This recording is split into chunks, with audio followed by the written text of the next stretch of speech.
నీటి మాట. నీటి మాట లోపల మనము భగవంతునితో బంధం. మనము సామాన్యంగా నిద్రలో అనేక రకములైన కలలు కంటూనే ఉంటాం. ఒకసారి కలలో ఒకతను పెద్ద అంగడికి వెళ్ళినట్టుగా, అక్కడ భగవంతుడు క్యాష్ కౌంటర్ దగ్గర కూర్చున్నట్టుగా చూశాడు. ఎంతో ఆశ్చర్యంతో, "ఓ భగవంతుడా, ఇక్కడ నీవేమమ్ముతుంటావు?" అని అడిగాడు. "నీవు హృదయపూర్వకముగా ఏవి కోరుకుంటే అవి" అన్నాడు భగవంతుడు.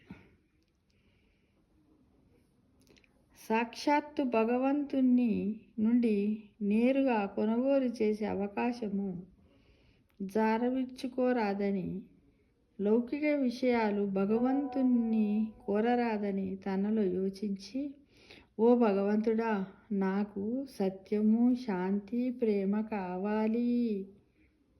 ఏమి కావాలి?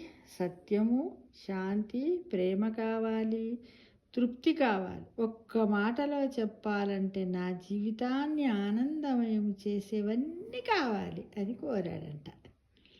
అప్పుడు భగవంతుడు చిరునవ్వుతో, "నాయనా, నేను ఇక్కడ పండ్లను విక్రయించను, విత్తనాలు మాత్రమే అమ్ముతాను" అన్నాడట. అంటే భగవంతుడు మార్గమును చూపిస్తాడు. ఆ మార్గమును అనుసరించి నడుచుకోవలసిన బాధ్యత మనపైనే ఉంది.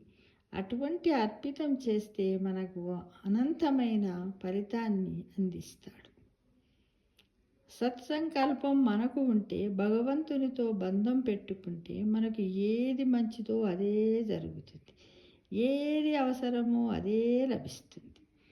నన్ను నమ్మిన వారికి అన్నమే కాదు, అమృతం కూడా అందిస్తాను అంటాడు భగవంతుడు. అంటే ఈ కథ లోపల అతను అంగడి పోయినప్పుడు కౌంటర్ కాడ భగవంతుడు ఉన్నాడని తెలిసి ఈ విధంగా అడిగినప్పుడు భగవంతుడు ఏమంటున్నాడు?